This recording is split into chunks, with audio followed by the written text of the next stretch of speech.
حضرت عیسیٰ علیہ السلام کے گاؤں میں ہم آپ کو خوش آمدید کہتے ہیں۔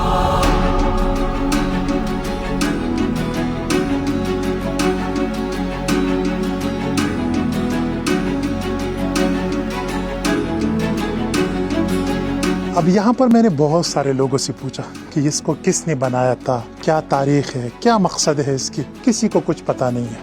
70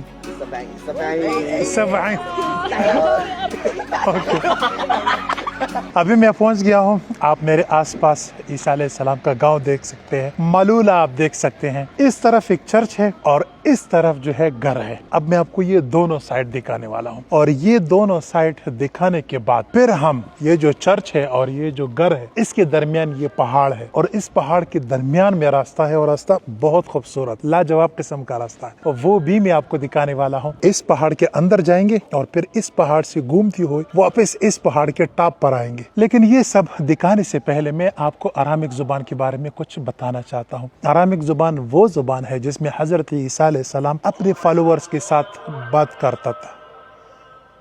ماشاءاللہ اذان شروع ہو گئی۔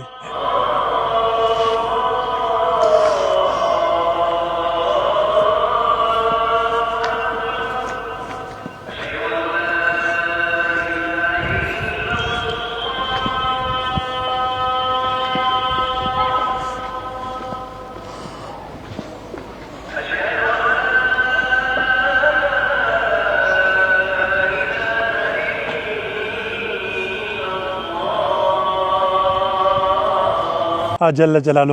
اچھا جی، تو میں کہاں تھا؟ ارامک زبان میں۔ تو ارامک زبان کو سمجھنے کے لیے ہمیں تھوڑا سا پیچھے جانا ہوگا، جو میڈل ایسٹ ہے، جو تقریباً 20-22 کنٹریز ہیں، مجھے ایگزیکٹلی یاد نہیں ہے کہ کتنے کنٹریز ہیں، بہرحال جتنی بھی ہے، یہاں پر جتنی بھی زبانیں بولی جاتی ہے، ویسے اکثر کنٹریز میں تو عربی بولی جاتی ہے، لیکن خیر جتنی بھی زبانیں ہیں ان سب کی جو ماں ہے وہ ہے سامی زبان، اور سامی زبان سے سارے زبانیں نکلتی ہیں۔ فار ایگزامپل عبرانی، عربک، ارامک، سریانی، عبرانی، یہ سارے کے سارے سامی زبان سے نکلتی ہیں۔ تو ارامک زبان بھی حضرت عیسیٰ علیہ السلام کی اپنی زبان ہے، اور یہ بھی سامی زبان سے نکلا ہے۔ یہ زبان ابھی ختم ہونے والی ہے، ابھی یہ زبان صرف اور صرف یہاں پر بولی جاتی ہے۔ اس گاؤں کا نام ہے ملولہ، اور ایک گاؤں یہاں سے تھوڑا سا آگے ہے، اس کا نام ہے خبے، وہاں پر بھی ارامک زبان بولی جاتی ہے۔ بس یہ 2-3 گاؤں ہے پوری دنیا میں جہاں پر یہ زبان بولی جاتی ہے، اور ابھی اس زبان کے بولنے والے بھی بہت کم ہو گئے ہیں، مطلب یہ زبان ابھی ختم ہونے والی ہے، لیکن یہ لوگ کوشش کر رہے ہیں کہ اس زبان کو کسی طرح زندہ رکھا جائے۔ اور عربی زبان کی اگر میں بات کروں تو یہ میری پہلی کنٹری ہے، نہیں دوسری کنٹری ہے، پہلے لبنان ہے اور ابھی دوسری یہ ہے۔ تو میں یہ سوچتا تھا کہ جو عربی ہم قرآن مجید میں سنتے ہیں یا جو عربی ہم حدیث میں سنتے ہیں، میں سوچتا تھا کہ یہ لوگ بھی ایسی ہی بات کرتے ہوں گے،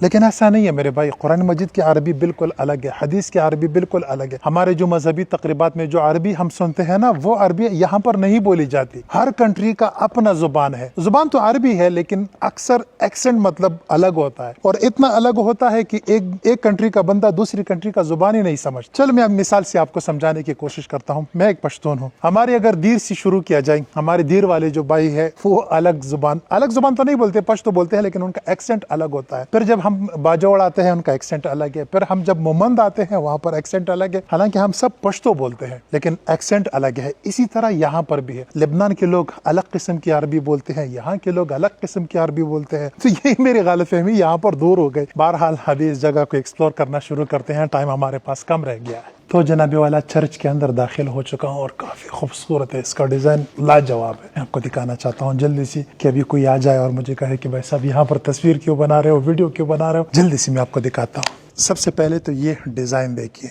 یہ ڈیزائن جو ہوا ہے نا یہ ابھی کا نہیں ہے، یہ 3-4 ہزار سال پرانا ہے، ٹھیک ہے۔ اور اس کی تاریخ میں بتا چکا ہوں، اگر آپ نے میرے لبنان کی ویڈیوز دیکھی ہیں تو اس میں آپ کو سب کچھ بتا چکا ہوں کہ جتنے بھی چرچ وغیرہ بنے ہیں یہاں پر لبنان میں، جتنے بھی مڈل ایسٹ میں، اکثر مڈل ایسٹ میں جتنے بھی آپ پرانے زمانے کی جو تعمیر دیکھ رہے ہیں نا، لوگ کہتے ہیں یہ رومن تھے اور رومن نے اور سب کو بنایا تھا، ایسا نہیں ہے۔ یہ سارے کے سارے فونوشینز لوگوں کے مندر تھے، اور اس کے بعد یہ صلیبی آ گئے اور انہوں نے مندروں کے اوپر قبضہ کیا، اور اس کے بعد یہ سب کچھ بنایا۔ تو یہ سب کچھ جو ہے نا آپ دیکھ سکتے ہیں، یہ مندر ہے اور یہ بہت پرانے ہیں، مطلب ہزاروں سال پرانے ہیں۔ یہ سسٹر ہے، اہلاً و سہلاً، شکراً۔ بس بھائی صاحب اس سے زیادہ عربی ہمیں نہیں آتی، اور اس نے یہ چرچ ہمارے لیے کھول دیا ہے۔ تو یہ آپ ایک خوبصورت چرچ دیکھ سکتے ہیں،